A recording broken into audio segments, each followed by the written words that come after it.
Amigos, buenas noches, bienvenidos a La Pelotera. La del día de hoy empezó muy temprano, a las 10 de la mañana más o menos, cuando tuve la oportunidad de colocar en mi cuenta de WhatsApp una experiencia que estaba viviendo en el momento, que consistió en recorrer menos de 8 kilómetros que hay entre el centro comercial Viva y mi lugar de residencia en el barrio Modelo, algo menos de 8 kilómetros, lo he dicho, en 1 hora, 15 minutos y más. Recorrer menos de 8 kilómetros en el tiempo que uno gasta en ir de Barranquilla al Rodadero, en el vecino distrito de Santa Marta, es algo inaudito. Y en tal circunstancia me permití hacer una pregunta en mi cuenta de WhatsApp. Para mis amigos, que son mis contertulios, ¿cuándo será que el señor alcalde de la ciudad, a quien las encuestas hacen ver como Alejandro el más idóneo, ¿cuándo será que el alcalde va a tomar la decisión de aplicar el pico y placa 24 horas en Barranquilla? Inmediatamente hubo todo tipo de reacciones y hoy me voy a referir en este momento a una sola de ellas. Y fue la misma reacción que el alcalde le ha instalado a los barranquilleros en su cabeza en una hábil maniobra de construcción de una matriz de opinión que le permite, de alguna manera, poner a la gente a razonar según a él le conviene. ¿Cuál es la idea? Es que si ponemos el pico y placa en Barranquilla, entonces la gente va a comprar más carros para poder sacarle el esguince a esa norma. Digamos, los ricos van a sacar plata para comprar más carros para sacarle y hacerle trampa al Estado. Esa es la realidad. Los ricos, porque no todos los pobres tenemos para estar comprando 2 y 3 carros. Y en esa circunstancia uno lo que le dice es, mire, la medida de la adquisición de un vehículo hoy día no es la plata, sino dónde carajo lo tengo. Si no tengo garajes en mi casa, no lo voy a dejar en la mitad de la calle, sobre todo si hay una policía de tránsito hábil, responsable y no corrupta, que vehículo que encuentre estacionado en el espacio público simplemente lo jala y se lo lleva para los patios. Y no que ocurra lo que está pasando ahora en barrios como Santa Ana y aquí en la zona de Bellavista, en donde en el norte de Barranquilla, barrio San Francisco, la gente pone los carros en la calle o los pone bajo el cuidado de unos serenos que llaman vigilancia privada ilegal, entre otras cosas, o utiliza como espacio de parqueo una cancha de fútbol, como ocurre en algunos barrios del sur como La Victoria, La Magdalena o La Alboraya. Es decir, si no tienes dónde tener el carro, te toca o violar las normas de espacio público o definitivamente contar con autoridades corruptas. Así de sencillo. En esto Petro y Peñalosa coincidieron. Petro por el camino de decir voy a densificar el centro de Bogotá para que la gente esté cerca de una batería y de una oferta de servicios y actividades económicas que no le impliquen tener que movilizarse de un lado para el otro. Y Peñalosa cuando dijo voy a construir edificios de apartamentos sin garajes, pero cerca de centralidades urbanas que lleven a la gente a la decisión de no tener que ir a andar volando de un lado para el otro. ¿Esto qué quiere decir en estas dos cabezas que son antagónicas desde el punto de vista ideológico y de modelos urbanos? Quiere decir que la movilidad y los problemas de movilidad son construidos. Los barranquilleros entonces decían esta mañana lo siguiente: el pico y placa no resuelve el problema. Yo estoy de acuerdo, el pico y placa no resuelve el problema, pero es una medida que ayuda subsidiariamente a construir una cultura de la movilidad. Y también, no es menos cierto, que aunque tú hagas las obras que quieras hacer, si este tipo de regulaciones no se establece, simplemente pasa lo que ocurre en Bogotá, lo que ocurre en Medellín, lo que pasó en Pekín, lo que pasó en París, lo que ha pasado en todas las ciudades del mundo.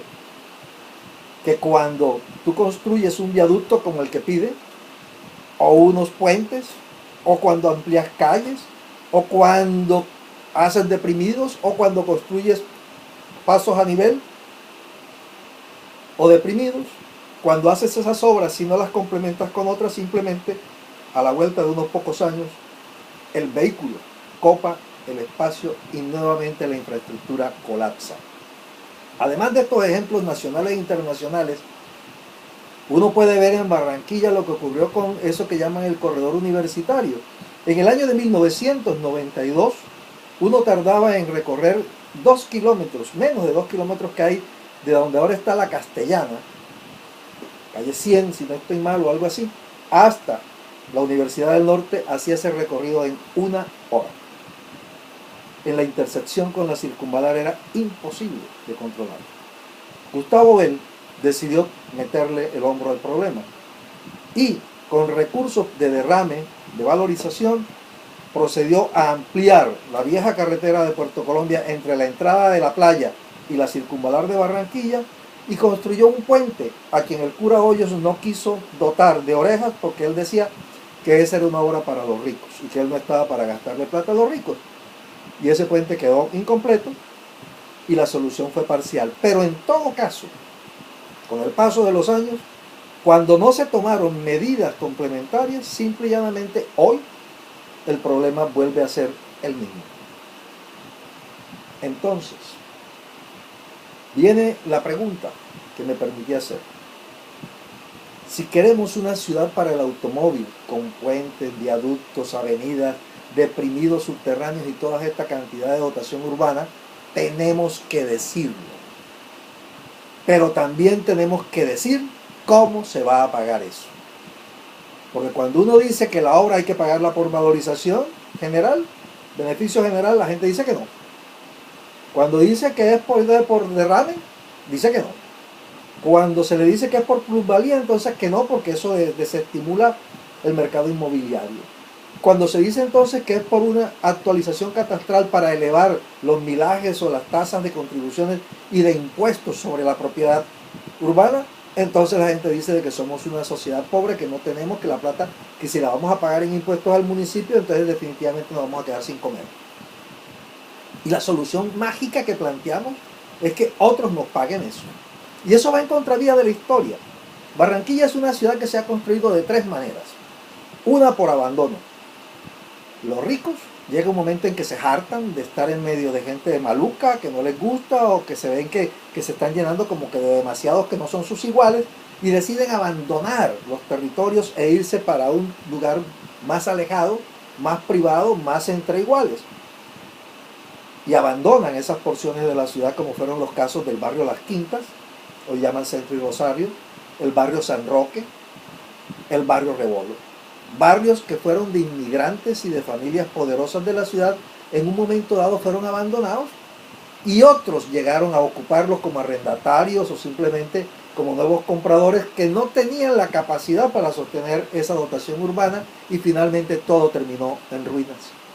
Esa es una forma de ocupar y de hacer la ciudad, o de deshacerla, si se quiere decir. La otra es con el cuero propio. Y es entonces cuando la gente asume la construcción de su ciudad, poniendo su trabajo, poniendo sus recursos en contra del Estado, inclusive nacional o local. Y es el caso del suroccidente de Barranquilla. Una ciudad que tiene más de 600.000 habitantes y que fue construida con esfuerzo de la gente, a pesar del gobierno nacional y a pesar del gobierno local.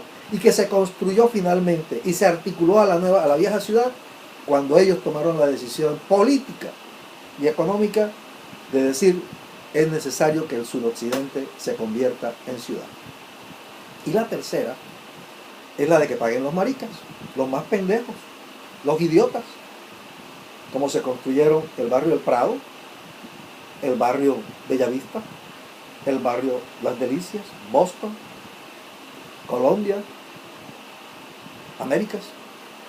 Barrios que se construyeron con el concepto urbanístico norteamericano, de clases altas, medias, y que se construyó con plata del empréstito de los banqueros de Chicago, que le hicieron a la ciudad de Barranquilla, que avalaron a la nación, pero que pagaron los barranquilleros a través de la factura de agua y alcantarillado durante más de 25 años.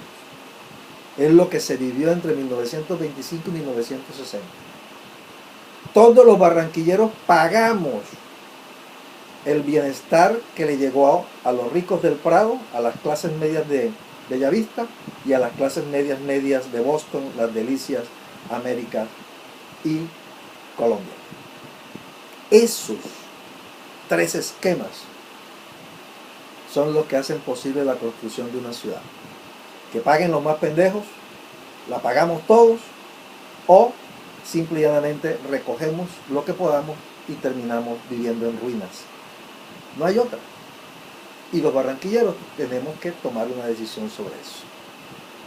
Bueno, no es más, tampoco es menos. Yo sigo estudiando el tema de la movilidad y contándole a ustedes mis hallazgos, así no les guste.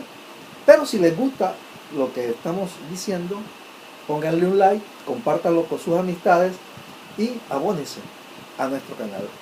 No es más, ni es menos, dijo alguna vez mi amigo José Bolaños de Laos. Chao.